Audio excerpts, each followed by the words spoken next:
मैं सिफारिश करूंगा मुख्यमंत्री जी से कि विज साहब को इस सरकार का पैटर्न बना लो, आप बना लो। You to interfere in the Suggest Indian कर रहा हूं affairs? मैं, suggest Who are कर रहा you? हूं। How you can? Not of your committee. चले, हो गया हाँ। इसमें थोड़ा क्लैरिफिकेशन मुख्यमंत्री जी इसमें आपके द्वारा कहना चाहता हूं कि अडॉक कमेटी का पैटर्न तो बना रहे हैं, आप तो टोटली पावर ले रहे हैं पैटर्न बनाने की सदा के लिए। This is not correct. ये तो आप सदा के लिए पावर ले रहे हैं। मैं पढ़ देता हूं, कहो तो आप हाँ आप सदा के लिए, जब भी इलेक्टेड कमेटी आएगी उसके बाद भी आप पैटर्न अपॉइंट कर देंगे। मैंने देख लिया, तब भी आप पैटर्न अपॉइंट कर देंगे। देख लिया। देखिए ऐसा है माननीय अध्यक्ष महोदय, जब ये कमेटी का चुनाव होगा उसके बाद उनके टर्म्स, उनके ड्यूटीज, उनके राइट्स, उनके सब वो लिखेंगे। हमने उसमें कुछ नहीं करना है। हम तो ये है कि ठीक से चुनाव इनके हो जाए, और चुनाव के लिए हमने प्रक्रिया भी प्रारंभ कर दी है। और जब प्रक्रिया प्रारंभ होगी उसके बाद हमारे हाथ में भी नहीं है कि चुनाव वो कल ही करा दें। उसका एक सेट प्रोसीजर है, उसमें मेंबरशिप होनी है, उसमें वार्डबंदी होनी है, उसके अंदर कितना उनको टाइम लगेगा, वो सारा टाइम। और साथ में ये भी लिख दिया कि जैसे ही चुनाव हो जाएगा उसके बाद वो जो इलेक्टेड बॉडी है वो सारा टेक ओवर करेगी और इसका अस्तित्व खत्म हो जाएगा। लेकिन पैटर्न का रोल इतना ही है कि एक सामंजस्य सबका बना करके और सबको साथ लेके चलें। तो नहीं, उन्हीं से परामर्श साथ में ये लिखा है कि वो जो बोर्ड है, इलेक्टेड बोर्ड है, उनके परामर्श के साथ ही ये किया जाएगा, उनके परामर्श के बिना नहीं किया जाएगा। कभी कभी करो आप पैटर्न बना के। देखिए अभी चूंकि ये नॉमिनेटेड होगा, उनका प्रधान अभी होगा, ये नॉमिनेटेड है, सेक्रेटरी होगा, पैटर्न अभी नॉमिनेटेड है। चुनाव होने के बाद बोर्ड उनके हाथ में, बोर्ड के हाथ में सब बातें चली जाएंगी। कल को बोर्ड अगर कोई किसी बात पर एतराज करेगा उस समय उसके हिसाब से करेंगे जैसे बोर्ड चाहेगा। अभी तो बोर्ड का रोल नहीं है अभी उसमें, वो हमने नहीं देनी है। पावर दे नहीं सकती, हमने पावर नहीं देनी है। एक और इंटरफेरेंस सरकार की हो जाएगी। आप किसी टाइम किसी आईएएस अफसर को उसका पैटर्न बना दोगे, कोई आईएएस नहीं जो उसमें किसी को बना दोगे। नहीं सुनिए, जो उसमें 41 मेंबरी कमेटी है, नामधारी सिख है, जो उसमें सारी अर्हताएं पूरी करता होता है वही उसमें जाएगा, उसके अलावा कोई नहीं जाएगा, कोई जरूरत नहीं। चलिए हो गया। हाँ पत्रा जी हो गया। इसके ऊपर मैं प्रस्ताव करता हूं कि विधेयक पारित किया जाए। हाँ जी, पैटर्न वाली क्लॉज को डिलीट किया जाए। सेकंड, ये जो प्रोविजो में सेकंड एक्सटेंशन है इसको भी मैं अपोज करता हूं। सेकंड एक्सटेंशन 18 महीने की है, उसको भी इस बिल में अपोज करते हैं। जहां तक सेकंड टाइम पर इसमें एडॉक बॉडी का रखा गया है उसमें एक सावधानी बरती गई है कि जैसे कई बार हमारे हाथ में चीजें नहीं रहती हैं, सरकार के हाथ में भी नहीं रहती हैं। सुन लीजिए एक मिनट, गीता सुनिए। जैसे ये जो पिछला कारण बन गया, अब हमने तो 18 महीने के लिए बनाया था, उसके अंदर चुनाव हो जाएगा। 18 महीने यानी जैसे ही कमेटी बनी और उसके बाद चैलेंज हो गया, सुप्रीम कोर्ट में स्टे लग गया और सुप्रीम कोर्ट ने निर्णय देने में कितने साल लगा दिए, 12, 8, 9, 10 साल लग गए। 10 साल में 18 महीने के बाद हम कुछ भी नहीं कर सकते थे। इसके अंदर इतना ही है, किसी कारण से मानो 18 महीने के अंदर चुनाव न हुए, चुनाव कराने हैं इलेक्शन कमिश्नर ने, हमने नहीं कराने, तो नहीं हो पाएगा। फिर एक्ट बनाना पड़ेगा। मैं क्या कह रहा हूं, फिर उसके बाद एक्ट का अमेंडमेंट फिर लाना पड़ेगा। इसलिए नहीं कोई पावर नहीं लेना चाहते। इलेक्शन कमिश्नर अगर इलेक्टेड बॉडी हो जाती है उसके बाद ये रोल खत्म हो जाएगा, उसके बाद इसका कोई रोल नहीं रहेगा। Regarding a possession of the Gurdwaras, so far as committee was concerned, there was no stay from the Supreme Court, और वो कमेटी वर्क करती रही। वो कमेटी जिड्डा की वर्क करती रही। कमाल के 41 बंदे उनमें चुनेंगे, उसके बाद आपने उसको बना दिया। जहां तक सुप्रीम कोर्ट का विषय है, सुप्रीम कोर्ट में तो ये सिख गुरुद्वारा अलग प्रबंध कमेटी का एक्ट, यही अपने आप में इसका अस्तित्व होगा कि नहीं होगा, ये बना सकते हैं कि नहीं बना सकते, इसके ऊपर प्रश्न चिन्ह था। अब चूंकि उन्होंने कहा कि ठीक है, आपका एक्ट जो ठीक है वो ठीक बना है, इसलिए आप अलग बना सकते हैं। उसके बाद प्रक्रिया, मानो उससे पहले हम बनाते वो कहते हैं अभी भी सब जुडिस है, तो आपने कैसे बना दी दूसरी बार कमेटी बना नहीं सकते थे। जी एक मिनट देखो, ऐसे है, सरकार है अगर सरकार की विजय साहब की बात पे ही मैं विश्वास कर लूं तो पुरानी बनी हुई कमेटी को ही एक्सटेंड कर देते, पावर तो इनके पास ही थी, कमेटी पहले भी बनी हुई थी। लेकिन एक तरफ तो ये कह रहे हैं कि एक मेंबर जो पहले से ही उस कमेटी का मेंबर था उस पर इनको एतराज है। आपकी जानकारी के लिए जो पिछली कमेटी थी 41 मेंबर की, उसमें 15 मेंबर ऐसे थे जो उधर भी मेंबर थे इधर भी मेंबर थे। दुर्भाग्य से उनमें से 4 की डेथ हो गई। सुनिए 4 की डेथ हो गई। 11 मेंबर अभी भी उस 41 में ऐसे थे जो यहां भी मेंबर थे और वहां भी मेंबर थे। इसलिए अगर एक आपको हजम नहीं हो रहा, 11 के 11 उनको अगर एज इट इज ले लिया जाता, बल्कि अब तो हमने शर्त लगाई कि उन 11 में से जो वहां रिजाइन करेगा, यहां मेंबर बनेगा तो वहां रिजाइन करेगा तब मेंबर बनेगा, क्योंकि क्लैश ऑफ इंटरेस्ट है। वो 11 मेंबर तो इन्होंने ही बनाए थे, इन्होंने बनाए थे, वो इन्होंने ही बनाए थे। उस वक्त नहीं देखा कि वो एसजीपी से कोई मेंबर है नहीं है। वो कमेटी तो आपने बनाई थी, एक मिनट आपकी इसको बनाई हुई। सुन तो रहे। अब ऐसा नहीं है कोई नहीं हो गया, अभी इसको फिनिश भी करना ना कहीं। उसका गुरु ग्रंथ साहब से और सिखिज्म से उसका रिलेशन है। क्या आप अपने दिल से चाहते हैं कि ये पैटर्न के पंगे होने चाहिए कि नहीं? स्मूथ रखने के लिए वर्किंग को कई बार संस्थाओं में बनाया जाता है। हमने कोई उसमें अभी बनाया नहीं है। आवश्यकता पड़ने पर अगर बनाने की आवश्यकता, और फिर उसको कोई अधिकार हमने तय नहीं किए, केवल एक समन्वय बैठाने के लिए। हमेशा संस्थाओं में जो पैटर्न होते हैं इसीलिए होते हैं कि भाई समन्वय बैठाने के लिए एक आदमी, कई बार कई झगड़े हो जाते हैं। मानो अध्यक्ष बनने के लिए 2 आदमी आ गए, चुनाव तो एक का ही होना है। हम नहीं चाहेंगे कि कोई दो फाड़ ऐसा हो जाए भी आधे लोग इधर खड़े हो जाएं, चुनाव करा के फिर वो अध्यक्ष बने। अगर कई बार ऐसा होता तो एक आदमी अध्यक्ष चुना जाएगा। एक बहुत सर्वमान्य जो व्यक्ति होता है, जिसका एक स्थान होता है, उसको अगर पैटर्न कह दिया जाता तो समस्या हल होती है। इसमें हमने कोई बनाया नहीं है। और दूसरी आपकी जानकारी के लिए, आपने कहा कि जिन लोगों ने संघर्ष किया सबको उसमें मेंबर रखा। जिंडा साहब उसमें मेंबर हैं। उसके अंदर ये जो क्या नाम, नलवी जी, वो उसमें मेंबर हैं। वो मेंबर हैं। नहीं, मेरा कहना है कि उन्होंने जो अब फ्रंट पर थे, यही 3-4 लोग फ्रंट पर थे, बाकी मेंबर थे। इनको सबको मेंबर रखा है और सबको मेंबर रखने के बाद वहां अगर चाहते तो आगे आके आ सकते हैं, तो थोड़ी है। अभी भी उसमें सहयोग करेंगे। ये तमाशा तो जब तक चुनाव नहीं होता तब तक का है। चुनाव होने के बाद फिर उन्हीं के हाथ में, पर पब्लिक में जाकर के चुनाव लड़के आएंगे, तो हमने तो नोमिनेट करना नहीं है। तो जो जैसी स्थिति बनेगी वैसा होगा, कोई दिक्कत नहीं। को भी दो भाई। हो गया गोगी जी, बार देखो गीता जी ऐसे नहीं प्लीज। 1 मिनट सर, 1 मिनट नहीं, 1 मिनट मेरी बात सुनो। नहीं कोई 1 मिनट। ये ठग है जी। मैं कह रहा हूं कि सरकार इनकी है, चलनी वही है। हाँ जी। यहां मैंने देख लिया, मैं भी 3 साल से एमएलए हूं। वो चलती सरकार की चलती है, अपनी चली। आप तो बीच में हमेशा सरकार की चलती है न, चलती है ना। अगर अपोजिशन की चलने लगी। मैं मुख्यमंत्री जी को कहता हूं कि अगर 0% भी बाबे नानक में विश्वास है तो पैटर्न गुरु ग्रंथ साहब को बनाना, नहीं तो ये काला अक्षर जो है ना सदा के लिए लिखा जाएगा। पैटर्न के खिलाफ है हम, और मेरी डिसेंट लिखना उस पर। और ये जो आपने जो बोला है वो नोट हो गया बस। चलिए मंत्री जी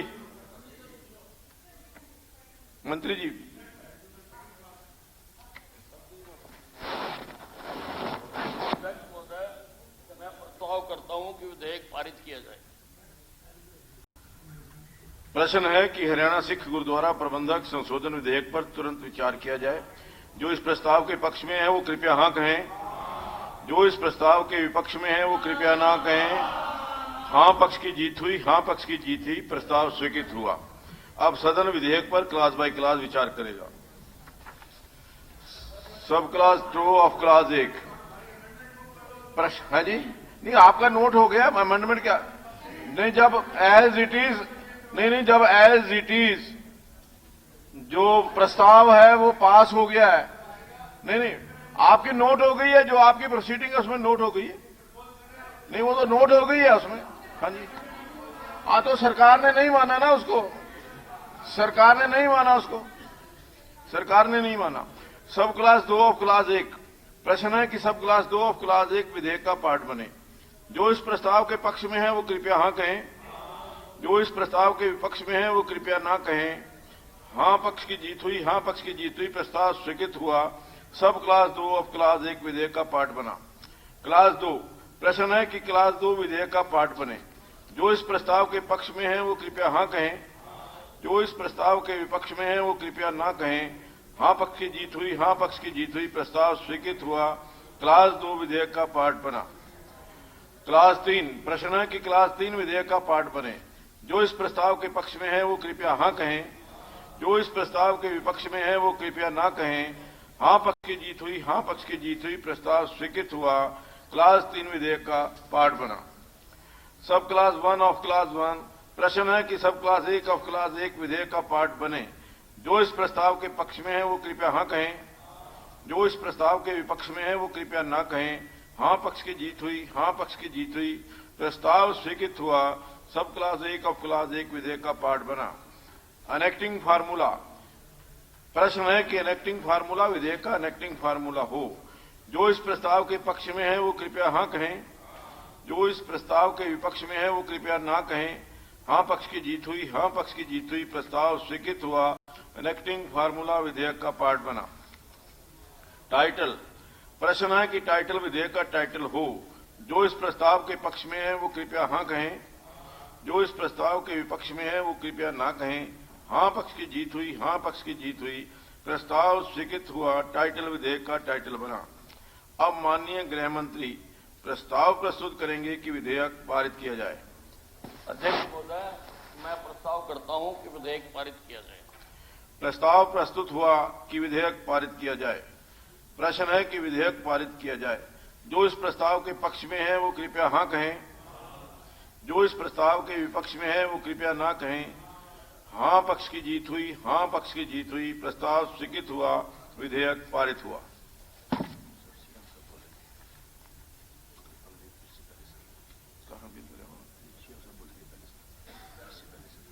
माननीय मुख्यमंत्री जी कुछ अपने। माननीय अध्यक्ष महोदय, आज तीसरा दिन है अपना जो ये सत्र ये चल रहा है और आज इसका आखिरी दिन है, तो बहुत से सदस्यों ने बीच बीच में, चाहे वो 0 आवर है अथवा अन्य समय चर्चा करते समय बहुत से विषय उठाए हैं। तो मैं समझता हूं इस समय मुझे कुछ बातों पर उल्लेख जरूर करना चाहिए। वैसे तो अधिकांश विषय चाहे मैंने स्वयं यहां बैठ के सुने हैं, चाहे अपने कक्ष में बैठ के सुने अथवा मेरे पास लिख करके भी आए हैं, अधिकांश जो सदस्य हैं उनकी तो अपनी जो डिमांड्स हैं इलाके की या इलाके की कुछ कठिनाइयां ऐसी हैं जो सब नोट कर ली गई हैं। और जहां भी कहीं बीच में हमारे मंत्रियों द्वारा अथवा मुख्यमंत्री द्वारा जो भी आश्वासन दिए गए हैं वो भी उसको पूरा किया जाएगा। और कुछ विषय ऐसे हैं जो प्रदेश भर से जो जुड़े रहते हैं, महत्वपूर्ण विषय होते हैं, जिनकी चर्चा हुई है, उसका जवाब देना मुझे भी लगता है कि इस आखिरी ये जो 1 घंटा है जिसके अंदर मुझे अपने उत्तर रखने चाहिए उस पर चर्चा जरूर करना चाहूंगा। सबसे पहले तो हमारे नेता प्रतिपक्ष अगर होते यहां तो शायद उसमें कोई बात उनकी ओर से बीच बीच में कई बार तो कही जाती है, लेकिन अगर ना टोका जाए तो जल्दी से ये 15-20 मिनट में विषय समाप्त हो सकते हैं। बाद में विधायी कार्य पूरा करके करेंगे, क्योंकि सरकार का जो पक्ष होता है वो एक पक्ष निश्चित रूप से सरकार रखती है। अब बहस करने का जो समय होता है पहले हो गया होता है। अब इस समय तो जो हमारा पक्ष हम रखेंगे, बहस होगी तब भी वही है, नहीं होगी तब भी वही है। इसलिए कोई बात डाइसेंटिंग हो भी सही, आप लोग बाद में भी बताएंगे, अगले सत्र में बताएंगे, लिख के भेजेंगे तो उसमें हम करेंगे, लेकिन उस बहस का कोई ज्यादा लाभ नहीं होगा। मैं तो कुछ स्पष्टीकरण चीजें जो रखना चाहता हूं, तथ्य है वो रखना चाहता हूं। हमारे नेता प्रतिपक्ष भूपेंद्र सिंह हुड्डा जी ने परसों जो सेशन के बाद बिल भी करेंगे, बिल तो अंतिम काम है, विधायी कार्य है, बीच में मुझे अपना उत्तर देना है। हाँ, मैं छोटा ही करूंगा, आप नहीं बोलेंगे तो बहुत छोटा करूंगा। हाँ, मैं तो इतना बताना चाह रहा हूं कि उस समय एक बात कही गई कि प्रदेश के ऊपर सीएजी की रिपोर्ट का नाम लेकर के कहा गया कि 2022 की रिपोर्ट में 4,15,000 रुपए का जो स्टेट के ऊपर डेट है, जो कहीं भी तथ्य के अनुरूप नहीं है, क्योंकि 2022 की जो रिपोर्ट है 21-22 का जो ऋण है उसको प्रदर्शित करती है। उस रिपोर्ट में लिखा है, क्योंकि ये फैक्ट है, मैं सबके सामने रख रहा हूं, कोई भी उसको देख सकता है, उसमें 2,39,000 पब्लिक डेट लिखा है। जबकि हमारे अकाउंट्स में जो फाइनल अकाउंट बने हैं, हालांकि 1 साल के बाद इसका रिकंसिलेशन होता है, उसके अंदर ये 2,27,697 करोड़ है। 12,000 करोड़ का अंतर दिख रहा है, वो अपने आप अकाउंट वाले करेंगे। लेकिन 2,27,000 या 2,39,000, इसको अगर 4,15,000 करोड़ कहा जाएगा तो एक मिस, जिसको कहना इंफॉर्मेशन है, इसका जो लोगों में मैसेज जाएगा वो बहुत अच्छा नहीं है। अपने प्रदेश की स्थिति हमको वही रखनी चाहिए। आखिर इसको बाकी प्रदेशों के भी लोग, देश के भी लोग ये सब पढ़ते हैं। तो ये आंकड़ा किसी भी कारण से 2,39,000 करोड़ से ज्यादा नहीं है, और जैसा हमने अपने अकाउंट बुक्स में है वो 2,27,000 करोड़ है। ये एक फैक्ट मैं रखना चाहता हूं। और ये भी दूसरा फैक्ट है कि जितने पैरामीटर्स संवैधानिक तौर पर तैयार किए हुए हैं, बनाए हुए हैं, वो हम अंडर लिमिट हैं। जैसा हमको इस बार डेट लेने की जो छूट थी वो क्योंकि कोविड के बाद इसको बढ़ाया गया था, तो वो 40,661 करोड़ रुपया हम 20-21 में ऋण ले सकते थे, 21-22 में, लेकिन हमने इसको 30,500 करोड़ तक ही रखा। 40,661 ले सकते थे, लेकिन हमने लिया है 30,000 करोड़। 21-22 में ये 40,872 ले सकते थे, हमने 30,500 लिया। तो जो लिमिट है उससे भी कम हमने ऋण लिया है, उससे हमने काम चलाया है। ऐसे फिस्कल डेफिसिट जो लिमिट है 15th फाइनेंस कमीशन ने, FRBM जो लिमिट होती है वो रखी है 4%, लेकिन हमने उसको आज भी 2.99 पर मेंटेन कर रहे हैं, जो देश के किसी और प्रदेश में मेंटेन नहीं रखी जा रही। हमारी आर्थिक स्थिति अच्छी है, जिसके कारण से हम इसको रखे हुए हैं। तो इस एक फैक्ट को ये मैं सदन के सामने रखना चाहता हूं।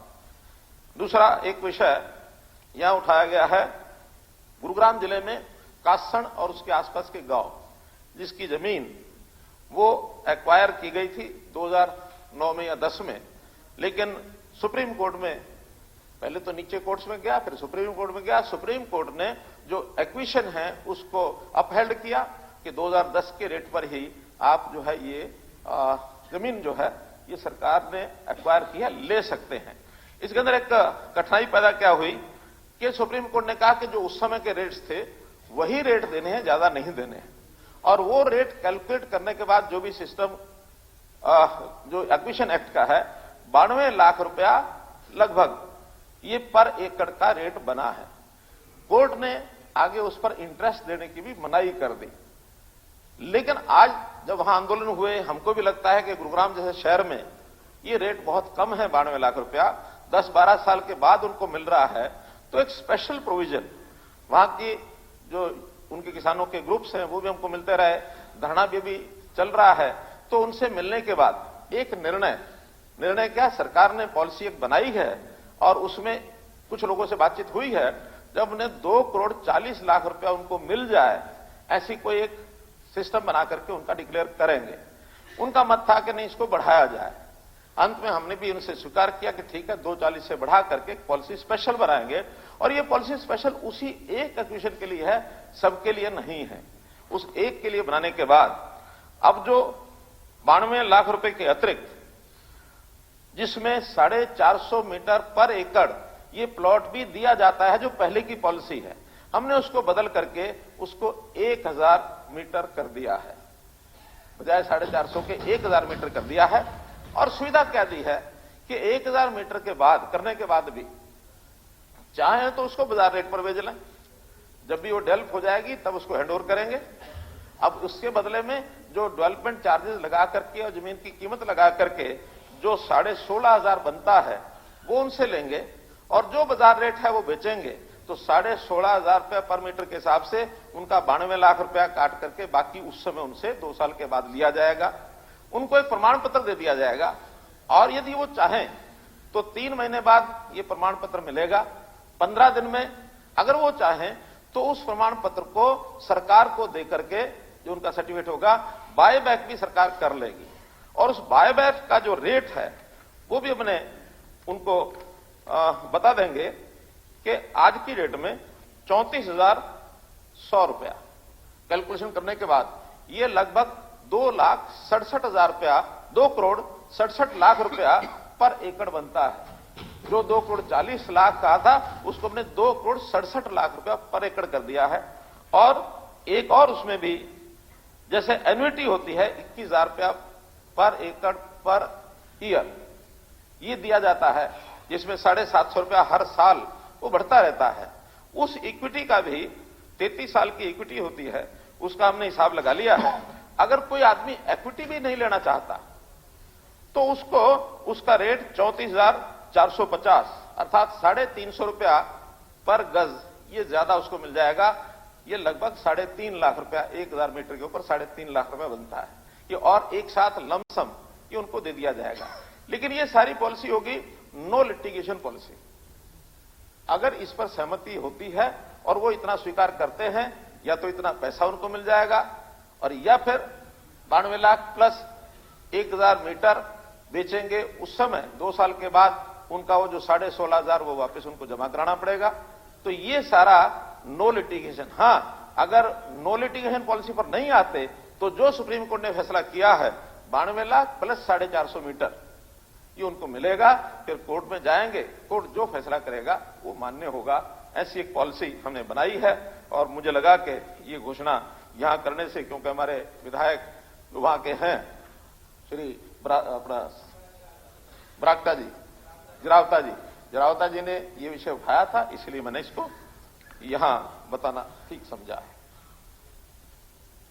एक आया है पंचायतों का कि नई पंचायतें बन के आई हैं और इनके कुछ सिस्टम ऐसे बनाए जाएं ताकि उनको भी लगे कि सारे अधिकार उनके बरकरार हैं। हम बरकरार की बजाय सोचते हैं कि इन अधिकारों को और ज्यादा बढ़ाया जाए। जो पैसा पंचायतों का, पंचायत समिति, जिला परिषद, नगर पालिका, नगर परिषद, नगर निगम, उनका अपना पैसा होता है, या जो हमको ग्रांटी नेट देते हैं, ये सारा पैसा खर्च करने का अधिकार ये केवल उनका है। हो सकता है अभी कुछ फाइलें यहां आती हों, डायरेक्टर के पास आती हों या चंडीगढ़ आती हों, वो सारी फाइलें यहां से मंगवाना बंद करेंगे। वहीं लोकल लेवल पर पंचायती राज सिस्टम को ऑटोनॉमी के नाते से उनका अधिकार पूरा वो दिया जाएगा। इसके अंदर इतना जरूर है कि पारदर्शिता बनी रहे। तो पारदर्शिता बना के रखना ये हमारा सरकार का दायित्व भी है, और जनता भी चाहती है ऐसा विषय ना हो कि जिसमें पारदर्शिता समाप्त हो जाए। तो अभी कोटेशन लेवल पर, जिसके अंदर हमारा कोई रोल नहीं होगा, छोटा काम कोई भी है, पंचायत रेजोल्यूशन करे या पंचायत समिति या जिला परिषद रेजोल्यूशन करे, 2 लाख रुपए तक का काम अपने कोटेशन के आधार पर कैसे कराना है, कैसे उसको चेक करना है, ये उनका काम है, हमारा काम नहीं है। लेकिन 2 लाख से ऊपर उसको काम करने के लिए जो अभी ये हरियाणा इंजीनियरिंग वर्क्स पोर्टल है, इसके माध्यम से ही वो किया जाएगा। उसके टेंडर इसमें ही डाले जाएंगे। अभी तक वो टेंडर जो डालने की प्रक्रिया थी उसको एक्शन लेवल के ऊपर ही क्लियर किया जाता था, लेकिन अब 2 लाख से 25 लाख तक उसको सब डिवीजन लेवल पर एसडीओ ही उसको सैंक्शन दे देगा, ताकि वो एक स्थान पर आने के बजाय अलग अलग सब डिवीजन पर ये काम हो सके।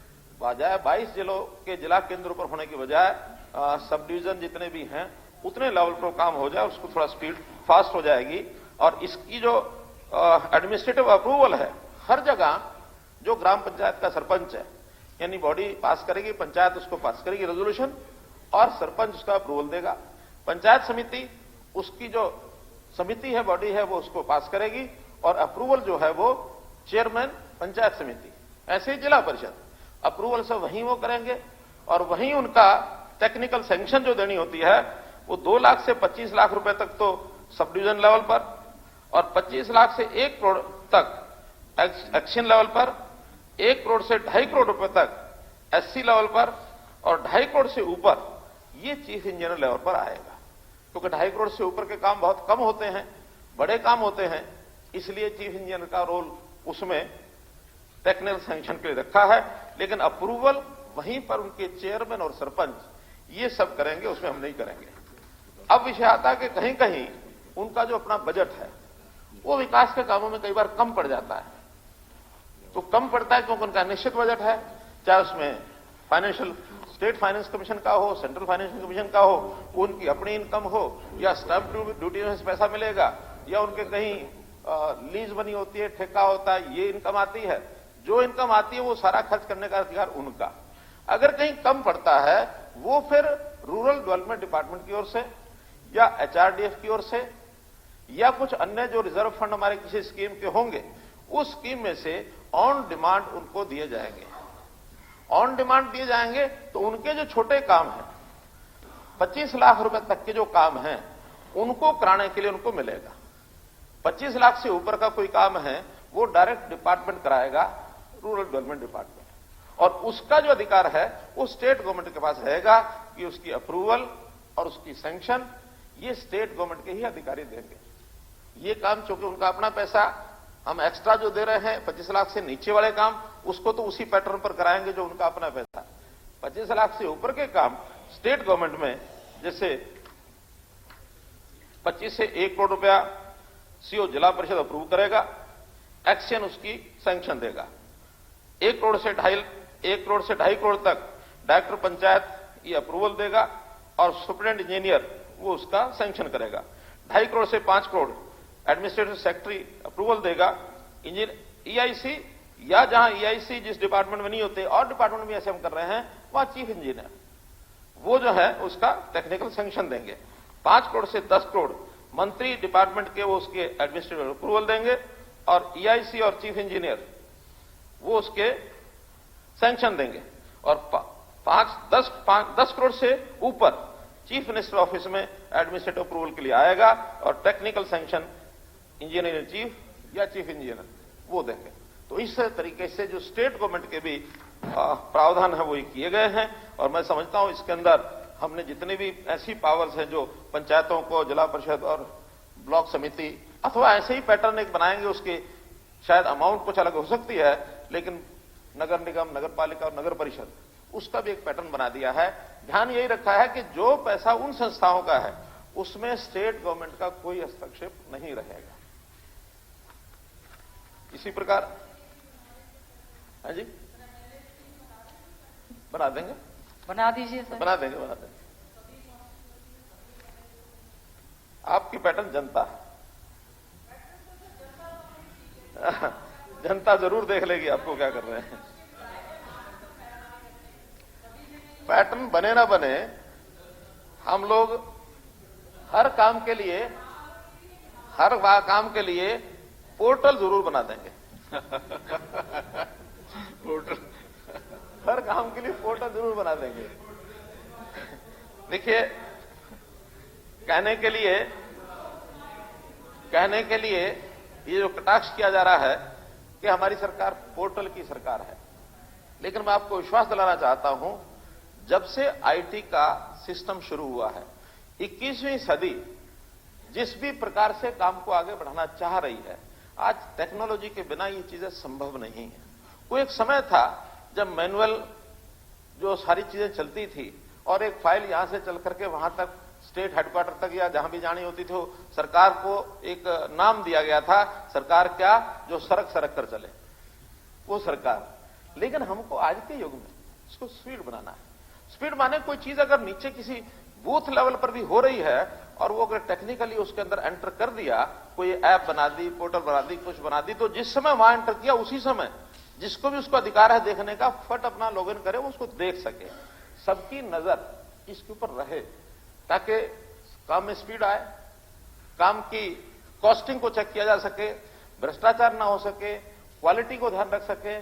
तो ऐसा एक मल्टीपल एक सिस्टम, जिसको ये कहा गया कि सबका साथ सबका प्रयास, इसका अर्थ ही है कि सब लोग इन्वॉल्व हो, जनता भी इन्वॉल्व हो। सोशल ऑडिट सिस्टम इस ओर भी आगे बढ़ रहे हैं। तो इसलिए ये जो आज का समय है, इस समय में हम कदम ताल यानी एक बार सब मिला करके साथ चलेंगे तो ये जो पोर्टल है, इस पोर्टल का सबको लाभ होगा, इसकी कोई कठिनाई नहीं होगी। हरियाणा, भले हम पुरानी सोच के कहे जाते हैं कि हरियाणा तो ऐसा है, बड़ा ये खड़े बोली का प्रदेश है, बड़े ऐसे लोग हैं, वैसे लोग हैं, देश दुनिया में कुछ भी हो, लेकिन आज आधुनिकता के आधार पर पिछले 8 साल में हमने जितने प्रयत्न किए हैं, इन प्रयत्नों के आधार के ऊपर देश में सब सरकारों में ये डंका बजा है कि हरियाणा जो है इन मामलों में सबसे आगे निकल गया है, सबसे आगे निकल गया। और बहुत चीजें तो ऐसी हैं, दूसरी सरकारें वो हमसे पूछने के लिए आती हैं कि आपने कैसे किया। मुझे स्वयं जम्मू कश्मीर, जैसे 2 दिन पहले मैंने बताया, जम्मू कश्मीर वहां के एलजी ने मुझे बुलाया कि आपके यहां परिवार पहचान पत्र का सिस्टम क्या है, जरा हमारे यहां के बताओ। मेरा वहां घंटे भर का भाषण हुआ इस विषय को लेकर के।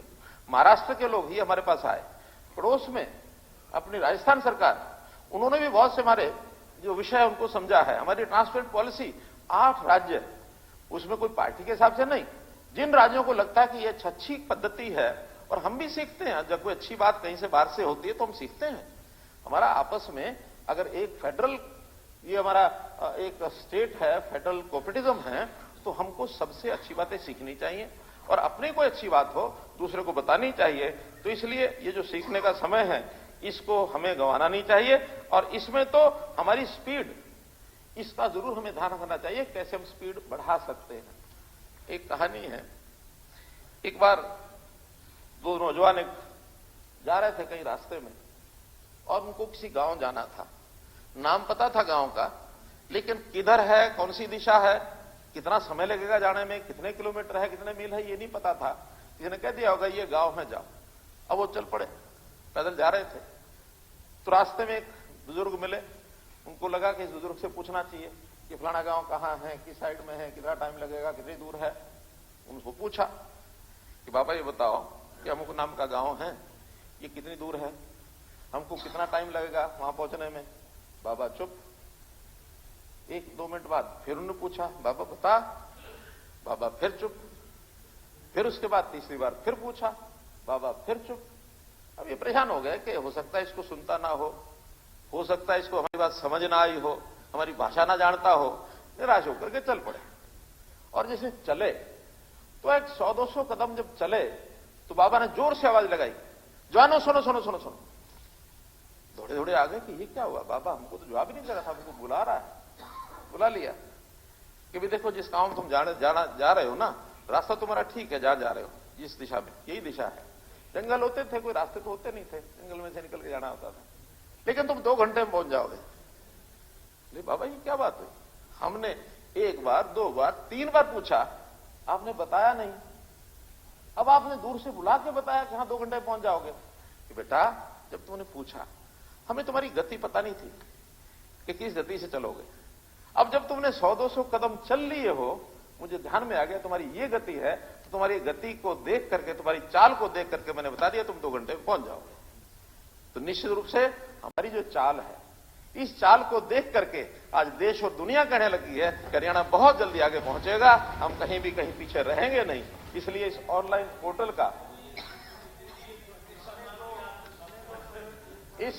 पोर्टल का जितना भी खिल्ली मजाक उड़ाया जाएगा, उतना हमारे लिए लाभदायक है कि जनता सब समझती है कि हम क्या करते हैं, आप क्या कहते हैं।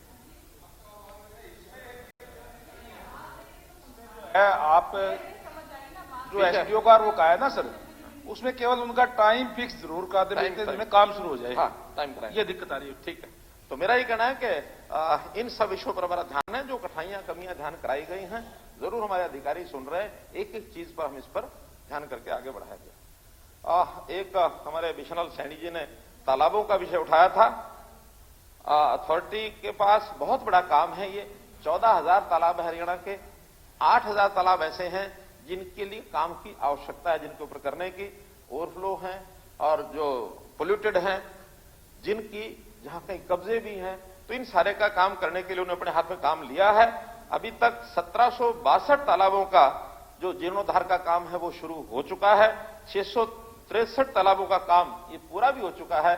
हमारे सभी विभाग, चाहे पंचायती राज, रूरल डेवलपमेंट, सिंचाई विभाग, पीएचडी, जो भी विभाग इसके अंदर काम कर रहे हैं, या ये हमारा जो मिकाडा है, क्योंकि काडा मिकाडा एक ही बात है, तो जिनको पानी को सिंचाई के लिए आगे बाहर निकालना है, ऐसे सब विभाग इसमें मिलकर काम कर रहे हैं।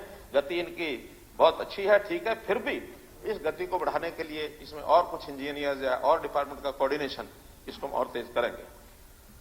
बहन गीता भुक्कल ने आशा वर्कर्स का ये एक विषय उठाया है।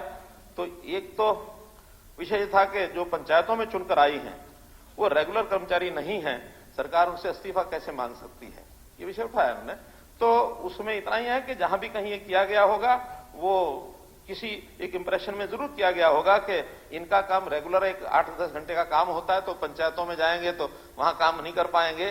फिर भी ये विषय चूंकि अब हाईकोर्ट में पहुंच गया है। जैसे अगेन सब जुडिस मामला होता है तो उसमें जो तारीख लगेगी उसमें हम अपना पक्ष रखेंगे, जो कोर्ट का डिसीजन होगा उसको मानेंगे।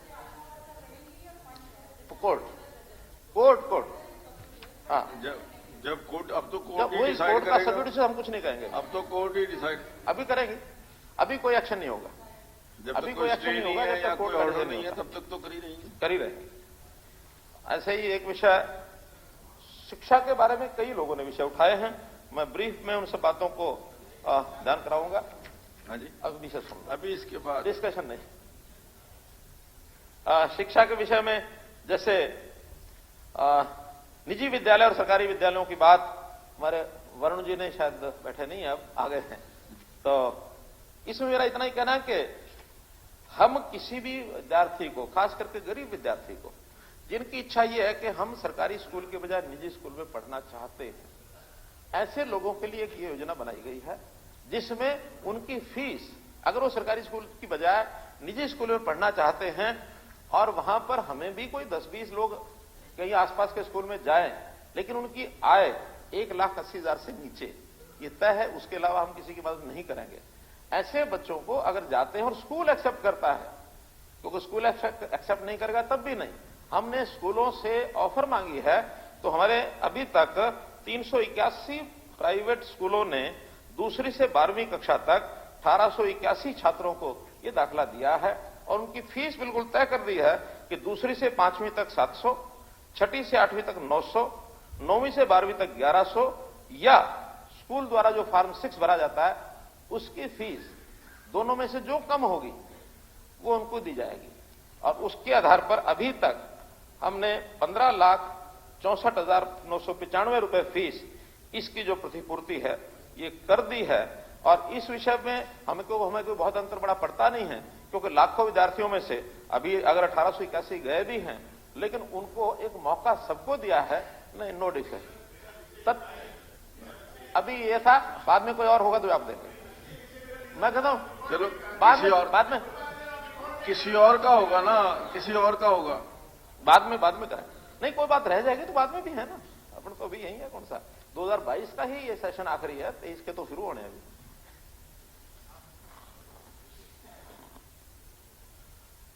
दूसरा विषय भी आपका लिखा हुआ है कि निजी विद्यालयों में पढ़ रहे बच्चों को परीक्षा में बैठने दिया जाए। नहीं वो भी है, ये भी है, दो है, ऐसा नहीं कि ये नहीं आया, ये भी आया है। और ये शमशेर गोगी जी ने भी उठाया है कि 70,000 बच्चे पढ़ रहे हैं, उन प्राइवेट स्कूलों की मान्यता दी जाए। गोगी जी अब ये नहीं बैठे, तो एक बात इसकी जानकारी में देना चाहूंगा कि ये नियमावली 2003 में बनी थी, प्राइवेट स्कूलों को रेगुलर करने की। हमारे समय भी नहीं, 2003 बहुत पुराना, शायद उस समय तो चौटाला जी का ही शासन था, और उस समय 1-1 साल की मान्यता इनको दे रहे थे जो पैरामीटर्स पूरे नहीं कर रहे थे, और वो हर सरकार ने 1-1 साल करते करते आज इसको 19 साल हो गए हैं। बहुत ऐतराज हमने 16 से ही करना शुरू किया कि इनको स्थायी मान्यता दो, और स्थायी मान्यता नहीं देनी है तो परमानेंटली कहो कि अगले साल से हम इसको मान्यता नहीं देंगे, ताकि कोई एडमिशन ना हो। 2000 लास्ट में, जो 2021 में भी 2022 में जब ये मान्यता दी गई जनवरी में इसी साल, तो उस समय भी ये कहा था कि जो आपका 21-22 का सेशन है वो आखिरी सेशन होगा, 22-23 के सेशन के लिए आप एडमिशन नहीं करेंगे। डीसीज को भी लिख के भेज दिया था, लेकिन कोई कोरेसिव मेथड हमने नहीं अपनाया। और उसके बाद भी ये विद्यार्थियों का एडमिशन, वो जो स्कूल हैं लगभग उसमें 1300 के आसपास स्कूल हैं, 280 और 1100 1380 स्कूल अभी भी उन्होंने एडमिशन अपने किए हैं। अब जब परीक्षा का समय सिर पर आ गया है तो ये प्रेशर शुरू हो गया बनना कि नहीं फिर करो भाई। अब अल्टीमेटली कुछ विचार तो हमें करना पड़ेगा, ऐसा नहीं कि नहीं करना पड़ेगा, कि आखिर बच्चे इस समय तक 9-10 महीने हो गए हैं उनकी पढ़ाई को पूरे हुए, आज हम ये कहें कि बंद करो, अब इस समय किसी और स्कूल में जाने लायक भी नहीं है, तो ये तुम करेंगे। लेकिन एक जानकारी मैं आपको दे रहा हूं, और आपके माध्यम से या मीडिया के माध्यम से हमारे प्राइवेट स्कूलों ने सब ध्यान कर रहे होंगे जरूर, और जरूर ये छपेगा, पता लगेगा कि अगले सेशन में, यानी जो 22-23 का सेशन आएगा, नहीं 22-23 ये चल रहा है, 23-24 का जो आएगा, उसमें निश्चित रूप से किसी भी सीमा तक जाकर के हमको इसको रोकना पड़ेगा, वो रोकेंगे। हां, उनको अपने स्कूलों में नॉर्म्स पूरा करने के लिए कोई सरकारी सहायता चाहिए, वो भी हम देंगे, लेकिन छोटे छोटे स्कूल, छोटे छोटे कमरे, या कमरे नहीं है तो कहीं भी बरामदे में इधर उधर बैठा के, या टीचर्स नहीं है क्वालिफाइड नहीं हो तो कम से कम कोई एक नॉर्म बना करके भी ठीक है। सब स्कूल उस लेवल के नहीं रख सकते जैसे गवर्नमेंट के पैरामीटर्स होते हैं, लेकिन बच्चों की पढ़ाई ठीक हो, वातावरण ठीक हो, और उसके लिए कोई सरकार की कोई योजना बनाएंगे ताकि कुछ स्कूलों को उसकी सुविधा दें। एज इट इज नॉर्म्स को पूरा नहीं करते, उनको 23-24 के एडमिशन हर दृष्टि से, हर तरीके से, और फिर उसमें हो सकता है आप लोगों में से कुछ सिफारिशें करने लगे कि ये तो इतनी संख्या में बच्चे हैं, इतनी संख्या में टीचर हैं, स्कूल हैं। उनको अपना रास्ता आज से ही सोचना होगा। अभी 3 महीने बाकी हैं कि हम 22-23 के बाद 23-24 का एडमिशन ये न करें, इसके लिए कोई बाध्य न करें। अभी नहीं दे रहे, बात करेंगे उनसे, उनकी यूनियन आएगी, क्या वो चाहते हैं, कितना हम कर सकते हैं। एक पंजाबी भाषा का विषय आया था, हमने पंजाबी भाषा के लिए टीजीटी के जो स्कूल हैं उसमें 1202 पद कुल हैं, 946 शिक्षक कार्यरत हैं, 256 पदों को भरने के लिए ये प्रक्रिया चल रही है, रिक्वेशन उसका दे दिया गया है। केवल अभी उसमें हमने ये जो HKR में उसी में नहीं लिए, बाकी उनका वो चल रहा है। पीजीटी जहां तक है उसके 179 रिक्त पद हैं, वो अभी भरा जाना था, लेकिन किन्हीं कारणों से वो रिक्वेशन वापस आई है, दोबारा से रिक्वेशन जाएगी, वो HPSC के माध्यम से ये भरे जाएंगे। तो इनको भी मैं विश्वास दिलाता हूं कि पंजाबी टीचर की कमी नहीं रहने दी जाएगी। ये हमारा प्रश्न था गोगी जी का, शिषपाल केरवाला जी दोनों का था। फिर गोगी जी ने भी गैस टीचर का विषय उठाया है। गैस टीचर्स को ये ठीक है कि हमने उनको पूरे 58 साल तक नौकरी का एक प्रावधान किया हुआ है, लेकिन कोर्ट के आदेश के अनुसार ट्रांसफर ड्राइव में यह तय हुआ है, कोर्ट ने आदेश दिया कि पहले रेगुलर टीचर्स की ट्रांसफर पॉलिसी में ड्राइव चलाओ, जो खाली स्थान रह जाते हैं उसमें ऐसे गेस्ट टीचर्स को भेजो। स्वाभाविक है कि जो नजदीक के स्थान हैं वो सारे रेगुलर टीचर्स ही भरेंगे, फिर बाद में जो गेस्ट टीचर्स हैं उनको दूर के स्थान मिलने, उनकी कंपैरिजन में दूर मिलेंगे। हमने 6000 टीचर्स के प्रतिनिधियों से बातचीत करके उनका फिर से एक सिस्टम बनाया कि सेम डिस्ट्रिक्ट में, एडजॉइनिंग डिस्ट्रिक्ट में, एडजॉइनिंग टू एडजॉइनिंग, कोई 100 किलोमीटर के अंदर भी हो जाए तो ठीक। इतना सब करने के बाद उन 6000 में से मात्र 650 टीचर ऐसे बचे हैं जो इससे भी दूर उनको भेजा गया है। तो जब पोस्ट ही नहीं है तो हम उनको रख नहीं सकते। हम ये कोशिश करेंगे 3 महीने के बाद नया जो ड्राइव शुरू होगा अप्रैल में, उनको और भी एडजस्ट करने का प्रयत्न करेंगे। हो सकता है कोर्ट के माध्यम से हम ये निर्णय करवा सकें, क्योंकि कोर्ट का निर्णय है तो वहीं से जाकर उसकी हमको दोबारा से जाना पड़ेगा कि उनको भी जो बाकी टीचर्स हैं उनके समकक्ष ला करके, और उनकी जो सीनियोरिटी है, ये योग्यता के आधार पर नहीं है, सीनियोरिटी के आधार पर है, तो उनकी सीनियोरिटी, और सीनियोरिटी बाय सर्विस नहीं है, सीनियोरिटी बाय एज है। मैं पहले भी इसका एक्सप्लेन कर चुका हूं। सीनियोरिटी बाय एज, सर्विस थोड़ी भी है, लेकिन एज ज्यादा हो गई है, उसके घर के नजदीक उसको जाने का मौका मिले, तो इसके लिए हम अगले अप्रैल से इनकी जितनी एडजस्टमेंट होगी उसको हम करेंगे।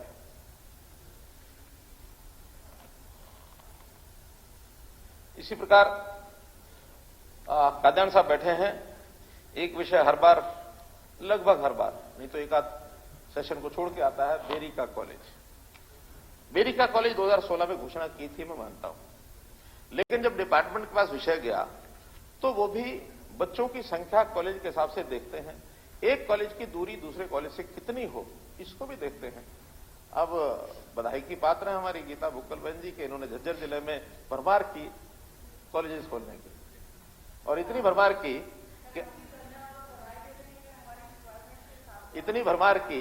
कि 20 किलोमीटर के अंदर एक नहीं 2-2 कॉलेज भी आ गए।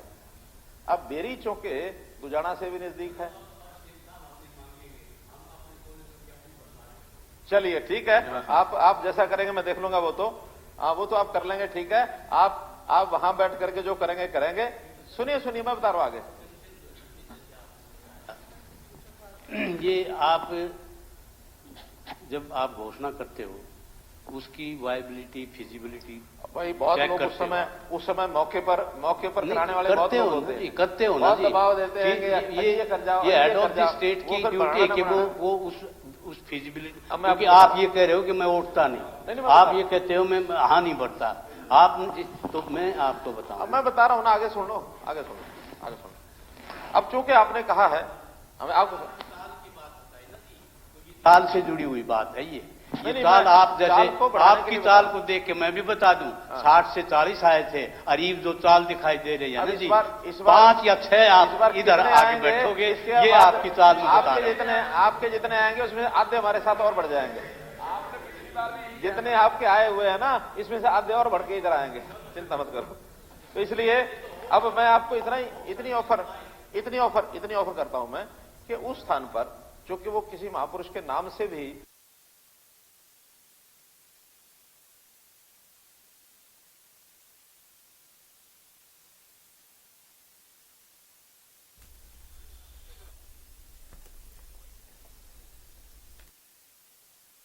तो ये लाइव तस्वीर इस वक्त आप देख रहे थे विधानसभा की कार्यवाही की।